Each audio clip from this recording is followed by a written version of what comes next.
السلام علیکم ورحمۃ اللہ وبرکاتہ۔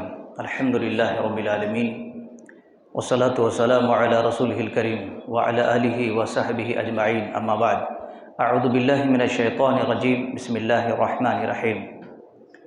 وعظہم وقل لہم فی انفسہم قولا بلیغا رب اشرح لی صدری ویسر لی امری واحلل عقدۃ من لسانی یفقہوا قولی اللہم رب زدنی علما۔ ہر قسم کی تعریف، بڑائی اور بزرگی اس اللہ تبارک و تعالیٰ کے لیے ہے جس نے ہم سب کو اس ماہ رمضان کے اندر صیام کے ساتھ ساتھ قیام بھی نصیب عطا فرمایا ہے، اور بے شبہ درود و سلام کا تحفہ نازل ہوں تاجدار مدنی احمد مصطفیٰ محمد رسول اللہ صلی اللہ علیہ وسلم کے ذات پر، جس کی یا جن کی سنت کو یا جن کی تعلیمات کو ہم عام کرنے کے لیے اور اس کی نشر و اشاعت کرنے کے لیے بڑی ہی جان و جگر کے ساتھ لگے ہوئے ہیں۔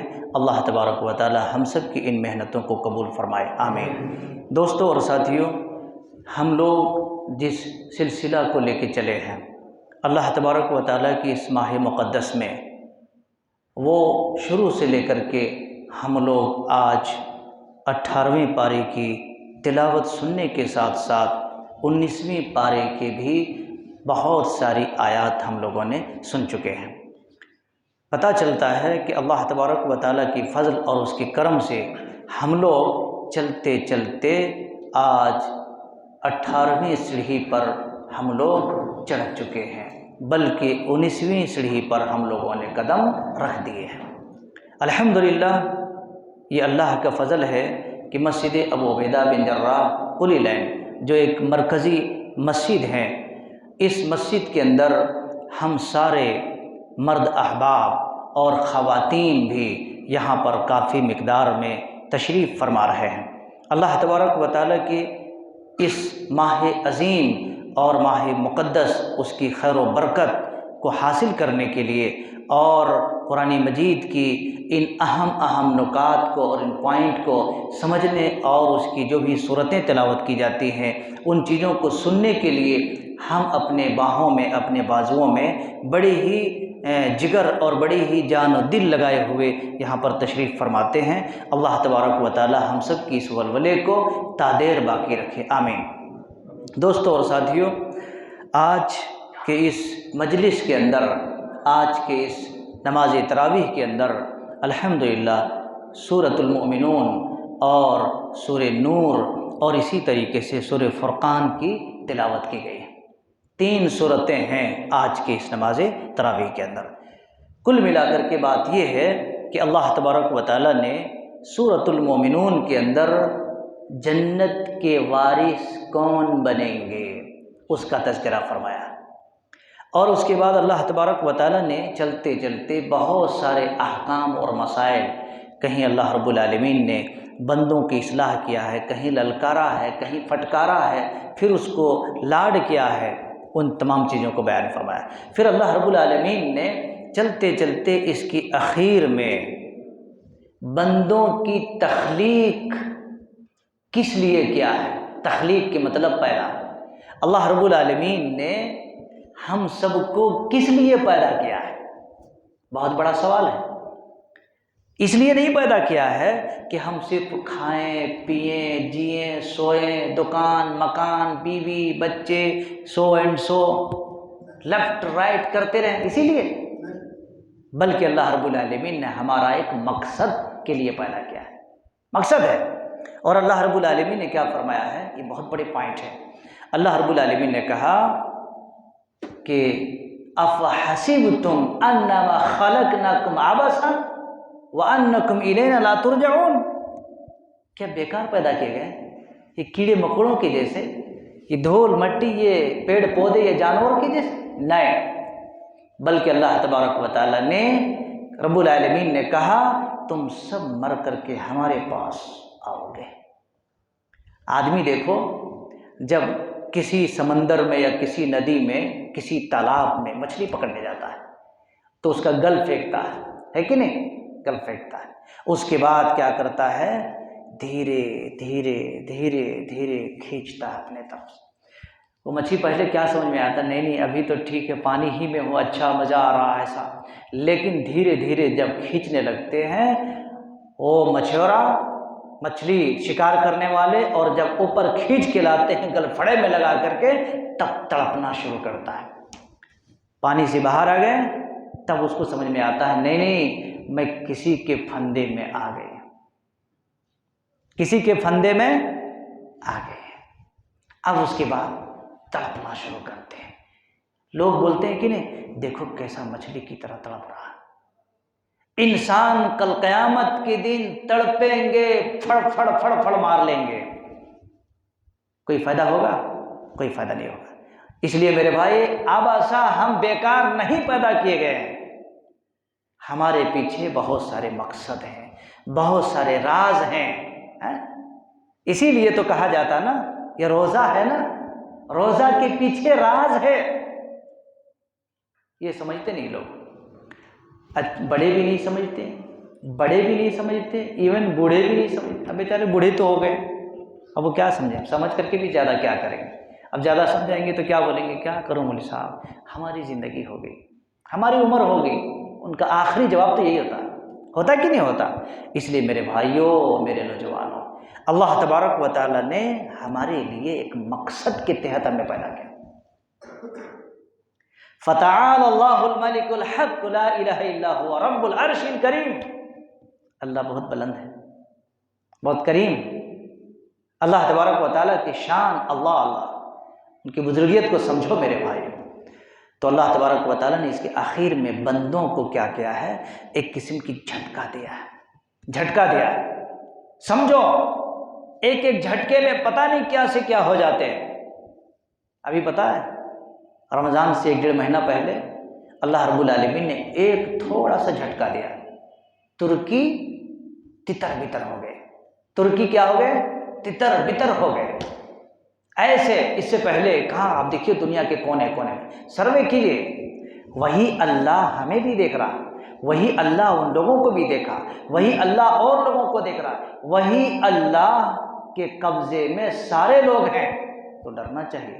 اگر وہ گناہ گار ہیں اور ہم بھی وہی گناہ کر رہے ہیں تو ہم کیسے پوتر ہو گئے؟ ہم کیسے پوتر ہو گئے؟ اس لیے اللہ تبارک و تعالیٰ نے اس میں یہ کچھ بیان کیا ہے۔ اس کے بعد سورہ نور میں اللہ رب العالمین نے بہت سارے پیغام اور مسائل بیان فرمایا۔ معاشرے کے اندر جو برائیاں ہوتی رہتی کہ نہیں، معاشرے کے اندر جتنے بھی گندگی پھیلتی رہتی ہے، اللہ رب العالمین نے اس گندگی کو کیسے دور کرنا ہے اس کو بیان فرمایا۔ زانی مرد، زانی عورت، زانی لڑکا، زانی لڑکی، شادی شدہ ہو، غیر شادی شدہ ہو، اس کو کیسے کوٹنا، اس کو کیسے مارنا، کیسے اس کو اصلاح کرنا، اللہ رب العالمین نے اس کو بیان فرمایا۔ ایسی تھوڑو ہے آدمی چلتے رہے گناہ کرتے رہے، چلتے رہے گناہ کرتے رہے، نہیں، اللہ رب العالمین نے اس کو بھی ختم کرنے کے لیے بھی دستور بنایا ہے۔ جی رب العالمین نے کہا ایسے زانی ہیں 100 کوڑے لگاؤ اس کو، 100 کوڑے لگاؤ، بعض جگہ پہ رجم کرو اس کو۔ یہ بہت سارے اہم مسائل ہیں۔ پھر اللہ رب العالمین نے کہا زانی جو ہوتے ہیں، زناکار جو ہوتے ہیں، معاشرے کے اندر اللہ رب العالمین نے کہا وہ مومنوں کے ساتھ اس کا کوئی سبند نہیں۔ تم ناپاک لوگ ہیں، ناپاکوں کے ساتھ تم شادی بیاہ کرو۔ تم زانی ہیں، زانیوں کے ساتھ شادی، مومنوں کے ساتھ اس کا کوئی کنیکشن نہیں۔ اسی لیے تو اللہ تبارک و تعالیٰ نے شادی کے اندر بہت کچھ دیکھ بھال کرنے کا حکم دیا ہے، تاکہ ایسا نہ ہو کہ تمہارے گھر کا ماحول بگڑ جائے، ماحول تمہارا گندا ہو جائے۔ گندا نہیں کرنا ہے نا، ماحول کو ہمیں سمجھنا ہے، پاکیزہ بنانا ہے۔ پھر اللہ تبارک و تعالیٰ نے چلتے ہوئے قرآن مجید کے اندر یہ بھی بیان فرمایا نوجوانوں کو، نوجوان مردوں کے لیے، نوجوان عورتوں کے لیے، قوم اور ملت کے لوگوں کے لیے، جب تم بازار جاؤ تو اپنی نگاہوں کو پست رکھا کرو، نگاہوں کو نیچے جھکا کر کے رکھو، عزت بچے گی، گناہوں سے بچو گے۔ دیکھنا گناہ، بولنا گناہ، دیکھنا بھی زنا، بولنا بھی زنا، پکڑنا بھی، چلنا بھی سب زنا ہے۔ تو اللہ رب العالمین نے مردوں کو کہا تم اپنی نگاہوں کو نیچے رکھو، عزت رہے۔ عورتوں کو بھی کہا اللہ رب العالمین کہ تم بھی اپنی نگاہیں نیچے رکھا کرو۔ جی سوال ہی نہیں پیدا ہوتا، مرد بھی اپنی نگاہ نیچے رکھیں گے، عورتیں بھی اپنی نگاہ نیچے رکھیں۔ اللہ اکبر۔ آج کے دور میں تو میرے بھائیوں ابھی نیچے رکھنا ہے۔ آج کے دور میں کدھر بھی دیکھو آپ کی نگاہ کسی نہ کسی گناہ کے اوپر پڑتی رہے، تو کیا کرنا ہے؟ ہم گناہ کرتے چلے جائیں گے؟ نہیں، بچیں، کیونکہ اگر نظر پڑ گئی تو آپ کا دل کہے گا کہ آپ نگاہ نیچے جھکا لیں۔ اللہ رب العالمین نے یہ پیغام دیا ہے۔ سورہ نور کے اندر اللہ تبارک و تعالیٰ نے اسی طریقے سے بہت سارے ایسے ماحول معاشرے کا، شہر میں، بازار میں، گھر میں، مجلس میں، یہ سب جتنے کچھ کرائم ہوتے رہتے ہیں نا، گناہ کے جتنے بھی پہلو ہیں، ان تمام پہلوؤں پر اللہ تبارک و تعالیٰ نے اس کا ٹریٹمنٹ، اس کا علاج بتایا ہے۔ آپ پڑھ کے دیکھیں گے نا تو الحمدللہ بہت ساری باتیں سمجھ میں آئیں گی۔ اسی طریقے سے چلتے ہوئے اللہ تبارک و تعالیٰ نے سورہ فرقان میں اللہ رب العالمین نے قرآن کو فرقان بھی کہا ہے۔ قرآن کو فرقان کہا ہے۔ فرقان کے مطلب کیا ہوتا ہے؟ اللہ رب العالمین نے کہا یہ فرق کرنے والی کتاب ہے، فرق کرنے والی کتاب ہے۔ اور جو آدمی قرآن مجید پڑھتے پڑھتے پڑھتے کچھ بھی فرق نہیں کر پا رہا ہے تو بیکار ہے، کوئی فائدہ نہیں۔ آپ اور ہم اور آپ، تقریباً ہم جیسے لوگ 20 سال سے، 30 سال سے، 40 سال سے قرآن سن رہے ہیں، تراویح کی نماز میں سن رہے، نہیں سن رہے، نماز میں سن رہے ہیں، الحمد کا سورہ پڑھ رہے ہیں۔ ابھی تقریباً آپ کے سامنے 20 مرتبہ الحمد کے سورے کی بار بار ریپیٹیشن ہوا۔ کیا سمجھے؟ بعض لوگ تو کچھ بھی نہیں سمجھے، بعض لوگ اگر سمجھ رہے ہیں تو ایک کان سے ڈال رہے ہیں، دوسرے کان سے نکال رہے ہیں۔ فائدہ کیا ہے بتائیے؟ 20 سال، 40 سال، 50 سال، کوئی فرق نہیں۔ کیا فرق کیے؟ وہ تیلے کے بیلوں سے کچھ کم نہیں ہے، جہاں سے چلے تھے وہاں کے وہیں ہیں۔ سوچو آپ ذرا، ہم وہیں کے وہیں پر ہیں اور سمجھ رہے ہیں کہ ماشاءاللہ ہم، کوئی کہتا ہے 8 رکعت نماز پڑھ لی، کوئی کہتا ہے 20 رکعت نماز پڑھ لی، کوئی کہتا ہے 8 دن میں قرآن ختم کر لیا، کوئی کہتا ہے شبینہ کر لیا، کوئی ربینہ کر لیا، کوئی کچھ کر لیا، کوئی کچھ کر لیا۔ ارے رمضان میں دیکھو لوگوں کی رمز، رمضان میں لوگوں کی رمز دیکھو کیسا کیسا رہتا ہے۔ کوئی دکان میں، کوئی مکان میں، کوئی مسجد میں، کوئی روڈ میں، کوئی ٹینٹ ڈال کے۔ اللہ کے بندے سب ٹھیک ہے، لیکن تم فرق کیا کیا ہے؟ مسئلہ کیا ہے؟ سوال یہ ہے کہ فرق کیا ہے؟ اللہ رب العالمین نے کہا تبارک الذی نزل الفرقان، ہم نے اس لیے اس کو نازل فرمایا ہے، بابرکت ہے وہ اللہ رب العالمین جس کو فرقان، فرق کرنے والی کتاب کو نازل فرمایا۔ گھروں میں دیکھو، دکان میں دیکھو، لوگوں کے ساتھ دیکھو، بڑے بڑے انقباض کے ساتھ، بڑے ہی انشراح صدر کے ساتھ پڑھتے اس کو۔ میرے بھائیوں، گھروں کو صاف کرو، حق اور باطل میں فرق کرو، شرک بدعات میں فرق کرو، توحید اور سنت میں فرق کرو، توحید اور شرک کیا ہے اس میں فرق کرو، تب جا کے آپ کو معلوم ہوگا، تب جا کے اس قرآن سے آپ نے کچھ سیکھا، اس قرآن سے تب آپ کچھ سیکھا، ورنہ کچھ نہیں سیکھا۔ بس وہ لوگ بھی رمائن پڑھتے ہیں، کرتے، آپ بھی سن رہے ہیں، کوئی فرق نہیں۔ تو اللہ رب العالمین نے کہا فرق کرو، تو اپنے بندے پر اس کو اس لیے میں نے نازل کیا ہے تاکہ حق اور باطل کے درمیان فرق کرے۔ تو اس میں اللہ رب العالمین نے سورہ فرقان کے اندر بھی بہت سارے مسائل بیان فرمائے ہیں۔ اللہ تبارک و تعالیٰ نے بعض جگہ پر چلتے چلتے بندوں کو ایسا دھکا دیا ہے، ایسا دھکا دیا ہے، آدمی نہیں سمجھتے۔ اللہ نے کیا فرمایا؟ اگر تمہاری ریت اور تمہاری یہی عادت رہی تو کل قیامت کے دن تمہارے عملوں میں جب نظر ڈالوں گا نا تو ایک ہی پھونک میں ریت کے ذرات کی طرح سب اڑا دوں گا۔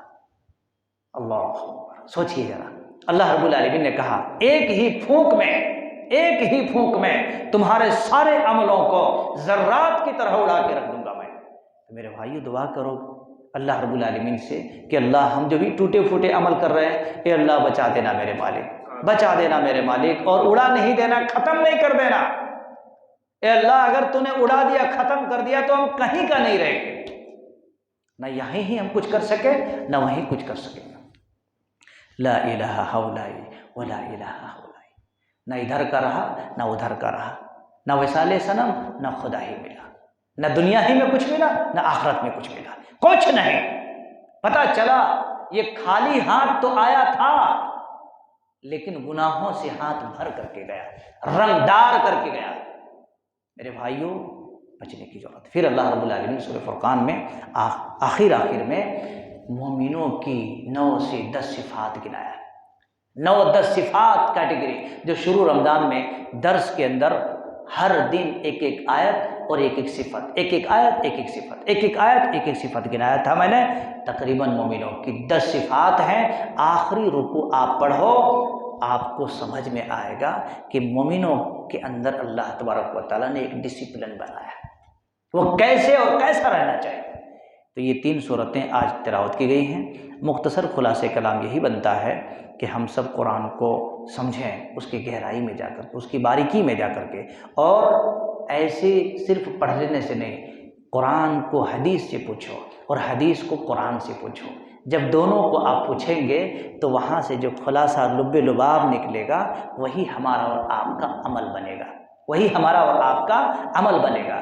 اسی میں ہمارے اور آپ کے لیے آخرت اور دنیا اور آخرت دونوں کو نجات بنے گی۔ اللہ سے دعا ہے، بلائے کریم پاک پروردگار آپ کو، ہم کو، مسلمانوں کو، دوست احباب کو قرآن مجید سے جو بھی مسئلہ ثابت ہوتا ہے، اے اللہ ہم سب کو اپنے سینے میں اس کو بسانے کی توفیق عطا فرما۔